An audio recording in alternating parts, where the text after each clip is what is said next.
வாயெல்லாம் மகிழ்ச்சியோடு அமர்ந்திருக்கிறார்களே எதற்காக?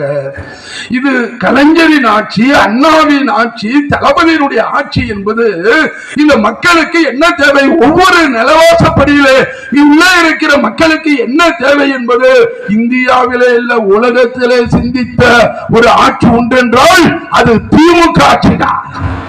மக்களுக்கு என்ன வேணும்? நம்ம அமைச்சர் இருக்கிறாரு ஐயா சேலம் அண்ணன் ராஜேந்திரன் சட்டமன்றத்தில் பேசினார். குடிப்பதற்கு தண்ணீர் வேண்டும், நடப்பதற்கு பாதை வேண்டும், படிப்பதற்கு வெளிச்சம் வேண்டும், உயிர் காப்பதற்கு சுகாதாரம் வேண்டும்.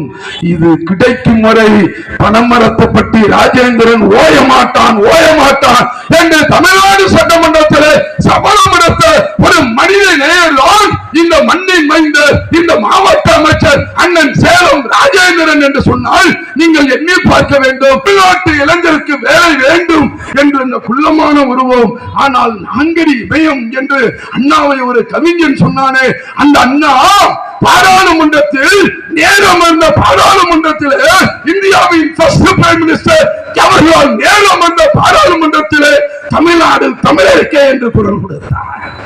திராவிட நாடு திராவிடருக்கு என்று குரல் கொடுத்தவர் என்று ஏன் சொன்னார் தெரியுமா? அந்த பெரியாரின் கொள்கையை, அண்ணாவின் கொள்கையை, கலைஞரின் கொள்கையை நிறைவேற்றுவதில் சமரசம். சென்னை ராஜதானி என்கிற பெயரை தமிழ்நாடு என்று பெயர் சூட்டி மகிழ்ந்தவர் அறிஞர் அண்ணா. இந்த நாட்டுக்கு சென்னை ராஜதானி, மெட்ராஸ் ஸ்டேட் என்றுதான் பெயர். அண்ணா தான் தமிழ்நாடு என்று மாற்றினார். அப்பொழுது அண்ணா பாராளுமன்றத்தில் 62 பேசிய பொழுது இந்தியாதான் நாடு, இந்த நாட்டுக்குள் ஒரு நாடா என்று அங்கிருந்த ஆட்சியாளர்கள் கேட்டபோது அண்ணா சொன்னார், இந்தியாவே நாடல்ல, இது ஒரு துணை கண்டம் என்று அருளிட்டு சொன்ன ஆண்மகன் அண்ணா என்கிற மகத்தான தலைவர். வயது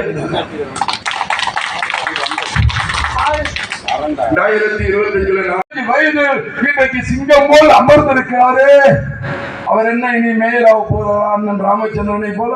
இல்லை, உழைத்துக் கொண்டிருக்கிறோம். ஐயா சுபாஷ் வரவில்லை, அண்ணன் கலையமுதன் இந்த கூட்டத்திற்கு வரவில்லை, இன்னொரு மேயர் அந்த வீரப்படி சூடாமணி ஐயா பேண்ட் போட்டு இன் பண்ணி மைக்கு மேலேயே எனக்கு கிடைக்காது.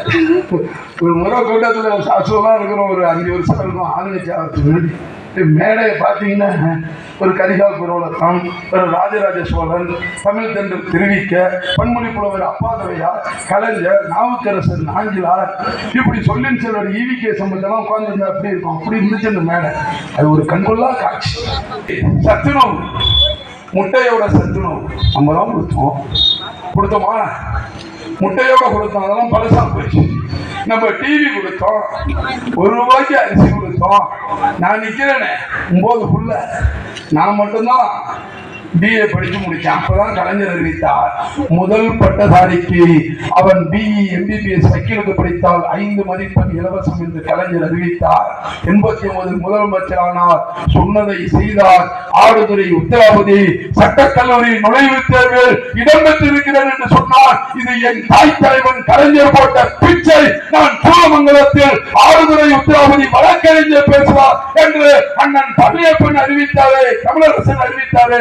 அதுதான்டா கலைஞர். எனக்கு மட்டும் போல எல்லா பிள்ளைகளும் படிக்கணும்னு வெறும் கல்வி வளாகமா இருக்கிறார் தமிழ்நாடு.